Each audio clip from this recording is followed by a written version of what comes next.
Hi guys, ఇదైతే వినాయక చవితికి post చేద్దాం అనుకున్న వీడియోస్ అన్నీ తీసుకొని పక్కన పెట్టుకున్నా. అదేంటంటే లాంగ్ వీడియో తీద్దాం అనుకున్నా గాయ్స్, కానీ తీయలేదు. ఇదేంటంటే ఆంజనేయ స్వామి గుడి దగ్గర బొమ్మ అనమాట. రోజు వెళ్ళి దండం పెట్టుకొని వచ్చేస్తున్నాను. ఏదో ఒక ప్రసాదం ఇద్దాము అనుకున్నాను గాయ్స్. అందుకని నేను ఫ్రూట్ సలాడ్ చేశాను. పాలు మరిగిన తర్వాత కస్టర్డ్ పౌడర్ వేసేసుకొని ఒకసారి మంచిగా మిక్స్ చేసేయచ్చు. అదేంటంటే వీడియో తీయలేదు గైస్ నేను.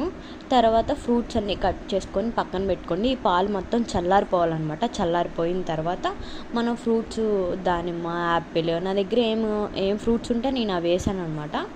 వేసిన తర్వాత ఒకసారి మిక్స్ చేసేసి ఫ్రిడ్జ్లో పెట్టుకుంటే ఇంకా బాగుండేది, కానీ నేను ఫ్రిడ్జ్లో పెట్టలేదు గైస్. వినాయక చవితి అనుకున్నా, వినాయక చవితి అవి కూడా అయిపోయిందనమాట. నాకైతే అసలు ఫుల్ ఫీవర్, గొంతు కూడా అసలు బాగాలేదు. ఎందుకంటే ఒక 2 days నుంచి వాయిస్ ఓవర్ ఇస్తున్నాను. మళ్ళీ ఎందుకులే బాగాలేదు వాయిస్ ఓవర్ అని చెప్పి నేను మళ్ళీ స్కిప్ చేసేస్తున్నాను అనమాట. ఇదైతే మా ఇంటి దగ్గర బొమ్మ అనమాట. ఇంటి దగ్గర బొమ్మకి నేను ప్రసాదం ఇచ్చాను అనమాట. ఇదైతే మీకు తెలిసిందే, రవ్వ కేసర.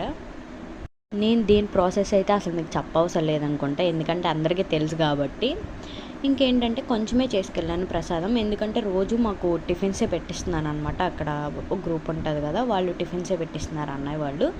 అందుకని చెప్పి ఎక్కువ క్వాంటిటీ తీసుకురావద్దని చెప్పారనమాట. అందుకని కొంచెమే తీసుకెళ్ళాను. ఇంకేంటంటే వినాయక చవితి అయిపోయిన తర్వాత నెక్స్ట్ డే ఏంటంటే పైన అక్క వాళ్ళు ఇలా చేస్తారంట.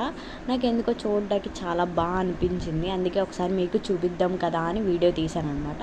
చూడడానికి చాలా బాగుంది. అదే అమ్మవారిని ఇంట్లో నిలబెడతారంట. ఎవ్రీ ఇయర్ ఇలాగే చేస్తారంట. అందుకని ఒకసారి మీకు చూపిద్దామని చెప్పి నన్ను భోజనానికి రమ్మన్నారని చెప్పి వెళ్ళాను అనమాట. అందుకే ఒకసారి చూపిద్దామని చెప్పి చూపిస్తున్నాను మీకు. లాస్ట్ రోజు అయితే మాకు భోజనాలు పెట్టారు. ఫుడ్ అయితే చాలా బాగుంది గైస్.